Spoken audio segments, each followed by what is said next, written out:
Brother, how are you? I'm calm, man. I'm calm. Yeah, you know how it goes. Yeah, what's been going on? All right, to be fair, I know what's been going on. It's the same thing with everyone. We're all locked indoors. Nothing's going on.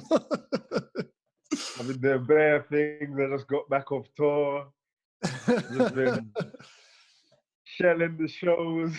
To be fair, I think out of everybody I know, you're probably the best person to make something out of doing nothing, though. I know you're hella creative. Bro, I'll be honest with you. This feels like, you know, when you're playing a game. So imagine you're playing a game. When the game starts on the demo version, you start off in isolation in Jamaica. Right, okay.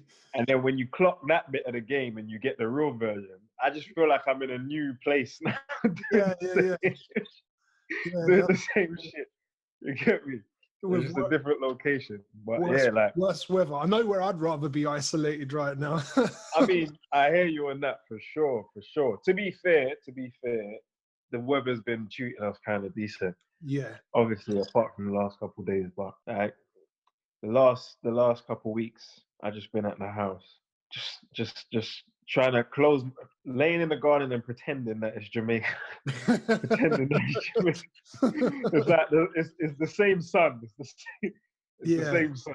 Yeah, exactly. I just take myself there eventually. The stuff that you were dealing with in Jamaica, do you feel like because you went through that already, this is kind of light work? I know there's a lot of people that are really struggling because they're living maybe they're living in flats and they can't get out. Do you know what I mean? But I feel like the part I missed in the demo game reference is, as much as I did it in Jamaica, I also done it in England for 7 months. Of course, detention. Before announcing that I was back in the UK. So technically, I have tried and tested it on this. Yeah, of course. Yeah, I thought you were talking about before you got sent away, but actually when you came back, you were here for a minute. So when I came back, I had to self-isolate, basically. Yeah. Within the house, so that I could just spend my family time, and I could also just get the planning right in terms of announcing that I was back. And that took like 7 months. Mm-hmm. And that was happening in like the midst of the summer, like all the festivals, like certain days I was itching. That's how I ended up starting to go to some of the festivals with my disguise and shit. Because what was the disguise? I had a couple of them. I've shown one of them. Yeah. I haven't shown the rest because I'm going to keep just in case you need them, innit? Yeah. You never know. That must have felt like a long 7 months, man. It was so long and frustrating, fam. I ain't gonna lie, because obviously I've returned with this plan. Like when I'm in Jamaica, I'm like, so when I get there, this, that, blah. And although the spine of the plan remained the same, it was just a matter of rearranging stuff. So for example, it's, we're gonna get there and we're gonna start with a song. Mm-hmm. And that was then rearranged. We're starting with the freestyle, the Daily Duffy. But I didn't want to just go straight to the music. So it's like, then cool, I'm going to film the process of me coming through the airport. I'm going to edit it up, this, that. We need to go to somewhere where you can oversee this, all of that planning. Yeah. All of that planning. And then trying to do all of it while raising the capital to do it. Because remember, I had just come back as well. So it's like a lot of the stuff that I had in my mind and the team had in our minds to execute. We couldn't because we never had the financial capital to execute the plan to the degree that we wanted it, if that made sense. So it's like big over the top marketing stuff. Like I wanted billboards all over London to go up on a specific type of date. Like it's just stuff like that in terms of stuff that we couldn't find the capital for. But the frustrating thing is, we could have found a capital like that if I had just said I'm back. Yeah. So the difficulty is like, who do you trust to speak to? Yeah. Who's not gonna leak it out, basically? Yeah, it's like we can't speak to no one at any labels because then that will leak and then like it was frustrating. It was frustrating, and then I was supposed to announced that I was back by just coming out on stage at Wireless on one of the sets. But I wasn't able to get everything done in time. Yeah. So I missed the. So it was a frustrating 7 months, but at the same time, it was juxtaposed because obviously I'm back at the same time, and I'm around my daughter and my family and my loved ones, and it's like, yo, like you're actually back in the UK. Yeah. So as much as I couldn't go out and flex, like, because even in terms of like family members didn't find out I was here until months after. So I little by little trickled it. Do you know what I mean? So I couldn't go and see my nieces and nephews because I knew they'd end up leaking it. So I had to go and see them. You know what it is? Even not even on they're just gassed and want to tell everyone, even just on a cheeky snap. Like if they were doing a snap and you're just sat in the couch in the background, someone's gonna clock. Like, hold on, that's Cashh. Listen, I got my little brother to come to my house. This is at the point where I hadn't announced that I'm back. Mm-hmm. And he's come to my house, and obviously he knows the rules. So I'm not in any of his snaps or anything. But one of my other, when that brother's left and he's gone back home now, I'm speaking to my other brother. I'm like, yeah, little bro was here over there. He's like, yeah, I know. I saw his snap. Like, wow. I said, wait. He said, no, he never snapped you, but he's just snapping the house. Like, yeah. You get me? But obviously, I know his brethren are probably thinking like, where are you, fam? You know what I mean? So I had to go and see everybody and announce it.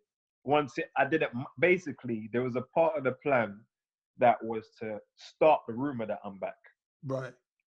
So at that stage was when I could start going and seeing people. Right. Okay. Or like my big mouth friends who I know I'm going to don't tell nobody, but they got to tell someone.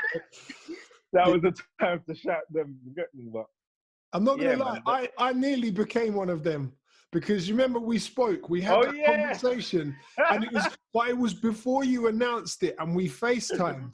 And I said, you were so shocked, bro, because when we was on FaceTime that time, and I said to you, I was like, those buildings look like houses in London. Like I've never seen a house like that in Jamaica. And then you're like, bruv, I've just got to tell you, like, don't tell anyone. And bruv, I'm not even gonna lie. I nearly went into one of my WhatsApp groups and was like, "Oh, you lot, you can't say anything. You can't say a thing." But I held it down. But I very nearly became one of them big mouth guys. Bro, the way I put it, the way we like calculated it is everybody, doesn't matter who it is gonna tell one person. Right. I didn't. I put it out there, brother. I didn't tell anyone. I swear, I didn't tell anybody. I promise you. No, in terms of a maximum. So it's like if someone does say something, it will be to one person. Yeah. So each person that I told before announcing, I had to also calculate who would their one person be. Mm-hmm. So there's some people that I know wouldn't have said anything, but it's like if you do say something, I know this would be your one person, so I can't tell you type of thing. But yeah, it was mad. It was an interesting 7 months. Like, I think that part of the movie, when I do the movie, is gonna be it's gonna be a funny part. It's gonna be a funny part, bro. Yeah. And now you're back in again, doing another 7 months. The difference is now not hiding. Hiding is difficult, man. It's so difficult. And I started running out of footage. So prior to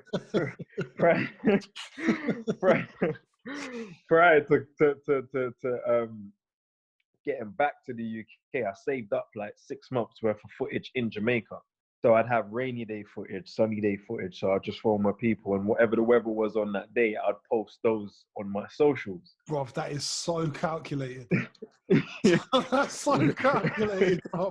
Crazy. Yeah.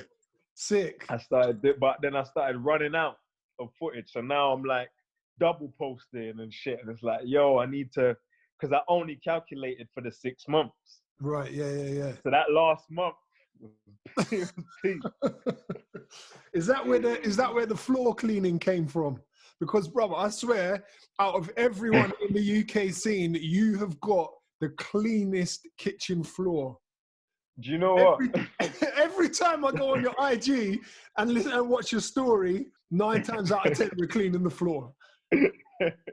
Nah, the cleaning is something that it was just within the household. Like I've got a lot of women in my family. The cleanliness is just OCD levels. Like my grandma, my mom, fam. Like I've just grown up with that. When there is craziness going on in the household, whether it's fights and arguments and this and that, it was always the cleaning that was the calm. You know them ones. There was never any cleaning up while arguing was happening. Right. You get me? The cleaning up happened after the madness has happened, and now everyone's humming or playing the music and just doing their own type of thing. I find whenever like my brain starts to fry and I'm overthinking shit or I'm feeling a certain type of way, I just clean and it just literally erases it for me. You get me? So then now I've started linking that to writing music. I'm cleaning the house, which I would anyway. Yeah. But I also run an instrumental. And when I run the instrumental, I'll write while I'm cleaning live on the thing. Yeah. So that's how Trench Baby was born. I love the segue. You did that beautifully, bro. You did that segue to Trench Baby better than I could have done it, bro. That was sick. But like, well, I think I posted it the other day on my Insta, and I legit mean it when I say it. I'm not just saying it because you're there. It's one of the best tracks to come from a UK artist this year. Like, without a doubt. And for a while, like, I haven't had this feeling from listening to a song like this for a minute. That's sick to know that came out of the Sunday cleaning. Yeah, literally. That's literally like, that was the first thing I recorded as the lockdown was announced. It was a sick way of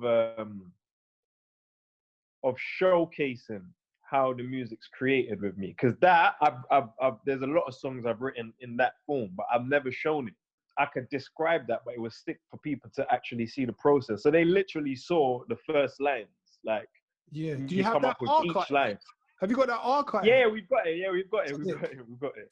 It was sick to do that. And then I didn't even have a name for the song because it was just something that we did on the live or on the Instagram stories, asking the public, what should I call this, basically. What made that resonate with you though?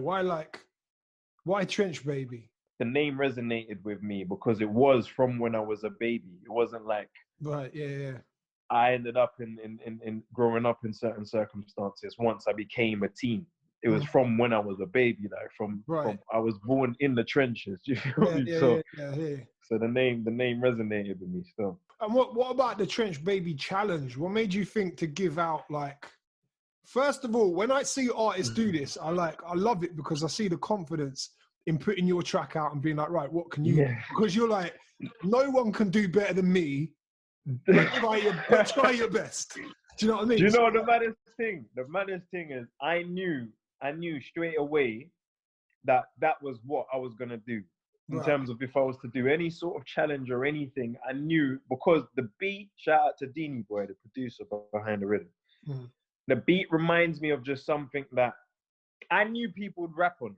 Like, I even spoke to Deanie and I was saying to him, like, yeah, the challenge we're gonna do a Trench Baby challenge where we're gonna put up 16 bars of the instrumental and people are gonna rap to it. And I think he was saying stuff like, yeah, but remember, people are in their house, maybe like.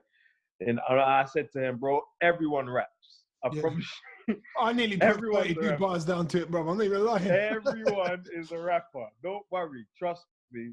The challenge is going to go off. And then I did it. And I remember, like, after the first week, he messaged you. Like, yo, you did say it. Like, everyone's a fucking rapper. Yeah. It's technically my first ever challenge as well. Yeah. No, but you know what? In a time where we're so oversaturated with challenges and stuff, there's so many ones where music has taken a bit of a, I guess, light-hearted route. Do you know what I mean? Even just stuff like the Don't Rush challenge. Like, it's fun for people to do. But then what you've done with Trench Baby, you're really showcasing, like, lyricism and actually putting artists on it. It's a nice... It breaks up the challenge. It was a good balance. It brings balance. Perfect. Yeah. That's what I meant to say. So there's some sick ones, man. There's some sick ones. I'm glad I did that. Definitely glad I did that. All right. So wait, before we go, I need to see what's in the fridge. I want to see how people are surviving the apocalypse. Oh my God.